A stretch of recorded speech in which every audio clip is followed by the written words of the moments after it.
जगातला किंवा देशातला हिंदू खतरे में म्हणजे संकटात आहे तो नरेंद्र मोदी, अमित शहा आणि एकंदरीत भारतीय जनता पक्षाच्या राजकीय स्वार्थामुळे.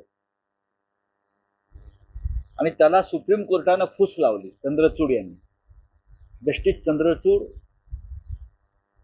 काही घटनात्मक संस्था आणि या देशातली शांतता सुव्यवस्था भंग पावली. देशामध्ये निवडणुका जिंकण्यासाठी त्याने जी ठिणगी टाकली त्याचा परिणाम जगातल्या ज्या ज्या भागामध्ये हिंदू मोठ्या प्रमाणात आहेत त्यांच्यावर होतो. नेपाळमध्ये सुद्धा हिंदूंवरती हल्ले झाले,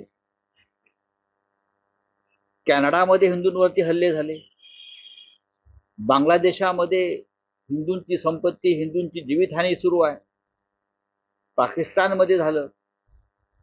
त्याला जबाबदार नरेंद्र मोदींच्या धोरणं, निवडणुका जिंकण्यासाठीची धोरणं. हिंदुस्थानामध्ये सातत्यानं दंगे घडवायचे, मुसलमानांना टार्गेट करायचं, प्रार्थनास्थळं खोदण्यासाठी प्रोत्साहन द्यायचं. याचा उलटा परिणाम इतर देशातल्या हिंदूंवर होतो, लक्षात घ्या. आणि नरेंद्र मोदींमध्ये किंवा त्यांच्या सरकारमध्ये तेवढी ताकद नाहीये, मजबूती नाहीये की बांगलादेशमध्ये जाऊन हिंदूंवरील अत्याचार हल्ले थांबवावेत, कॅनडात जाऊन हिंदूंवरील हल्ले थांबवावेत किंवा अन्य देशात. इंदिरा गांधी 1971 साली जेव्हा बांगलादेश, पाकिस्तानमध्ये, पूर्व पाकिस्तानामध्ये हिंदूंवर हल्ले होत होते तेव्हा इंदिरा गांधींनी पाकिस्तानवर सरळ हल्ला केला, सैन्य घुसवलं आणि तिकडल्या बांगलादेशींचंही त्यांनी संरक्षण केलं आणि हिंदूंनाही संरक्षण दिलं आणि पाकिस्तानचे 2 तुकडे करून बांगलादेश निर्माण केला. तुमच्यात ती हिंमत आहे? काश्मीरी पंडित आपल्या देशामध्ये सुरक्षित नाहीये, मणिपूर मधला हिंदू सुरक्षित नाहीये आणि तुम्ही हिंदूंच्या नावावर मतं मागता. एक आहे तो सेफ आहे. जावं बांगलादेशामध्ये आणि हिंदूंना आधार द्यावा. हे जे संघाचे प्रमुख नेते आहेत इथे बसून पत्रकं काढतायत हिंदूंच्या सुरक्षेविषयी, सांगा प्रधानमंत्री मोदींना, धोरणात्मक निर्णय घ्या बांगलादेश संदर्भात.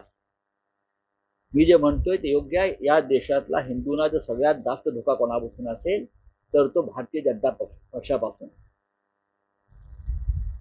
गोधरा कोणी केलं? साबरमती एक्सप्रेसला आग कोणी लावली? अशा अनेक प्रकरणं मला सांगता येतील. कोणी काय केलं, कशासाठी केलं आणि त्याचे परिणाम आज देश भोगतोय. या देशामधला धार्मिक एकता संपलेली आहे, या देशातलं संविधान संपलेलं आहे, या देशातली लोकशाही संपली आहे आणि आज या देशामध्ये बटंगे तो कटेंगे, एक आहे तो सेफ आहे, या घोषणांमुळे तरुणांची डोकी भडकवली गेली आणि संपूर्ण देशामध्ये दंगलीचा माहोल निर्माण करण्यात आलेला आहे. बांगलादेशमधली स्थिती अत्यंत चिंताजनक आहे. वर्षानुवर्ष तिकडे हिंदू राहतात, लाखोच्या संख्येने राहतात हिंदू बांगलादेशमध्ये आणि तुम्ही तिथे त्यांना असुरक्षित करण्यामागे नरेंद्र मोदींचं परराष्ट्रीय धोरण कारणीभूत.